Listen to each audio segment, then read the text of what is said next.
čia yra trumpinys. Lukas nesurašys viso, ką jis skelbė.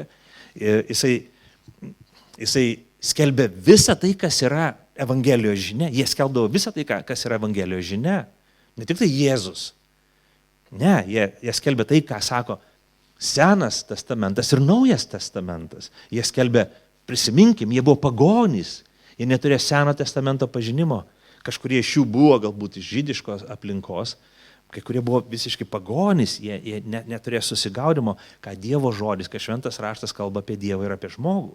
Dėl to jie turėjo skelbti sukūrimą, jie turėjo skelbti, kad yra vienas Dievas, neregimas, kad neturi būti stabų, kad yra 10 Dievo įsakymų, kad yra nuodėmė, prigimtinė nuodėmė, kuri viską sugriovė, kad yra įstatymas, moralė, teisė, teisumas, atpirkimas, kad yra viltis ir pažado karalius, kuris turi ateiti. Ir tas pažado karalius, tas, kuris turi viską atpirkti, atstatyti, yra Jėzus Kristus.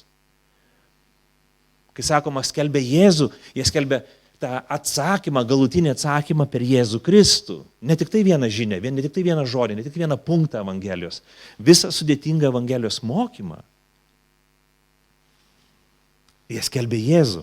Jėzus yra tas, kuris mums duoda supratimą, kaip sukurti mes, kaip mes esame sukurti, ką reiškia nuopolis ir ką reiškia atpirkimas, ką reiškia įstatymas, ką reiškia pranašystė, ką reiškia ilgesys ir lūkestis išganimo ir galiausiai reiškia pats tas išganimo lūkesčio išsipildymas, kai Jėzus Kristus gimė šį pasaulį, kai jis mirė ir prisikėlė iš numirusių.